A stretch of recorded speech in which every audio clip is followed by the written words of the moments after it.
दुनिया में बहुत बड़ा बदलाव आ रहा है। फ्यूचर में जो लीडर्स और नए आविष्कार करने वाले लोग होंगे, उनके लिए बहुत बड़े मौके हैं। नए इन्वेंशन और नई टेक्नोलॉजी को अडॉप्ट करने में जो कंट्रीज पीछे रहेंगे, वो पीछे छूट जाएंगे।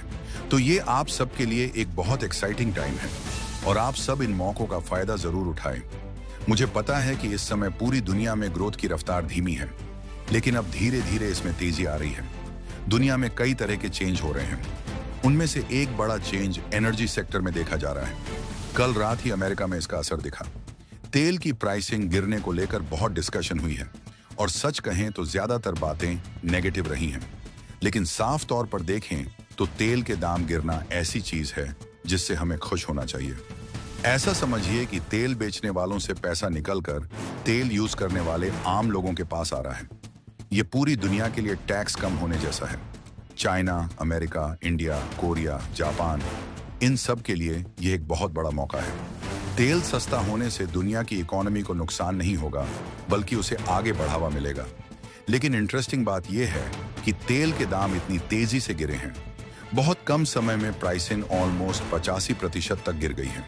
जैसा मैंने कहा, यह दुनिया की इकोनॉमी के लिए बहुत बड़ी टैक्स छूट जैसा है। इसका रिजल्ट ये होगा कि लोग ज्यादा शॉपिंग करेंगे, खासकर जब पूरी दुनिया में ग्रोथ की रफ्तार अभी भी धीमी है। इससे चाइना के पास खर्च करने और इन्वेस्ट करने के लिए ज्यादा पैसा होगा।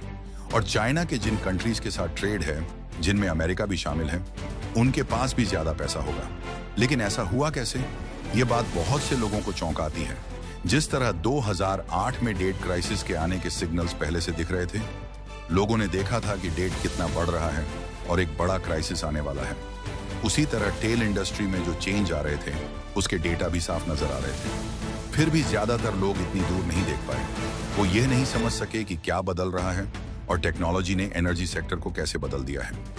ये इसका एक बढ़िया एग्जाम्पल है और ये सभी स्टूडेंट्स के लिए एक बड़ा लेसन है।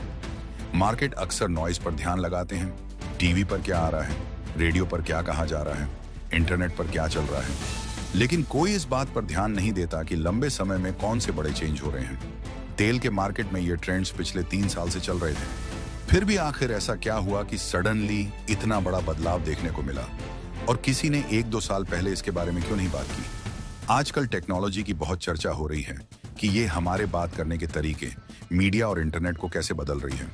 लेकिन सच ये है कि टेक्नोलॉजी का ऐसा ही असर ऑलमोस्ट हर बिजनेस, हमारी जिंदगी के हर हिस्से और इकोनॉमी के हर एस्पेक्ट पर पड़ रहा है। टेक्नोलॉजी चेंज ला रही है, चाहे वो फार्मिंग हो, फैक्ट्री में चीजें बनाना हो या तेल का सेक्टर।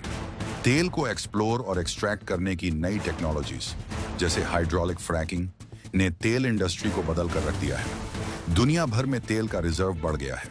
याद कीजिए, तेल का रिजर्व 10 साल तक ऑलमोस्ट एक जैसा था, लेकिन नई टेक्नोलॉजी आने से सडनली इसमें बड़ी ग्रोथ हुई है। ये सब एक दिन में नहीं हुआ, लेकिन आज हम इसका असर देख रहे हैं। पिछले ऑलमोस्ट 1.5 साल में दुनिया में तेल की डिमांड हर दिन करीब 6 लाख बैरल बढ़ी है। लेकिन इसी दौरान नई टेक्नोलॉजी की वजह से तेल की सप्लाई ऑलमोस्ट 16 लाख बैरल हर दिन बढ़ गई है। मेरी लाइफ में यह पहली बार है और मैं आप सबसे काफी बड़ा हूं कि हमने सप्लाई की वजह से ऐसा बदलाव देखा है। अब तक जब भी किसी चीज की प्राइस तेजी से ऊपर नीचे हुई है, वो ज्यादातर डिमांड की वजह से हुई। लेकिन इस बार प्राइस में फ्लक्चुएशन सप्लाई की वजह से हुआ है और यह पूरी तरह नई टेक्नोलॉजी की वजह से हुआ है।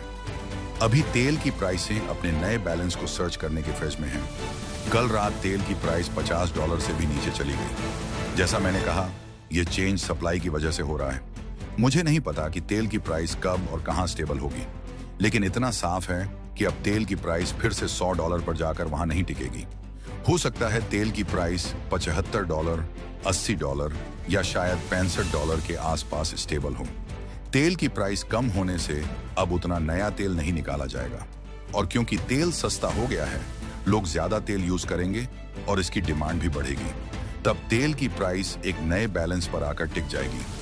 मैं ये गेस नहीं लगा सकता कि वो नया बैलेंस कब और कहां बनेगा, लेकिन मुझे लगता है कि वो करीब $80 के आसपास होगा।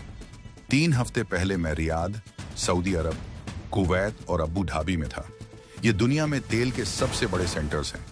वहां मुझसे पूछा गया कि तेल की प्राइसें आगे कहां जा सकती हैं।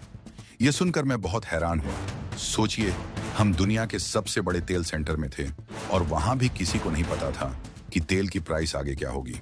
पहले कुछ कंट्रीज का एक ग्रुप था जो मिलकर तेल को अपने कंट्रोल में रखता था, लेकिन अब वो ऐसा नहीं कर पा रहा है। अब उस ग्रुप के हाथ में दुनिया की तेल सप्लाई का सिर्फ 30% हिस्सा है और यह बदलाव टेक्नोलॉजी की वजह से आया है। एक स्टूडेंट होने के नाते आपको अलीबाबा, बाइडू, फेसबुक जैसी बड़ी टेक कंपनीज से भी आगे सोचने की जरूरत है। सोचना होगा कि टेक्नोलॉजी दुनिया को और किन तरीकों से बदल रही है। मेरा मानना है कि सच में बड़े मौके वहीं मिलेंगे जो इन साफ नजर आने वाली बड़ी कंपनीज के पार हैं। Alibaba, Amazon, Apple, Facebook, Baidu जैसी कंपनीज के बारे में हम सब जानते हैं। आगे क्या? अब आपकी बारी है।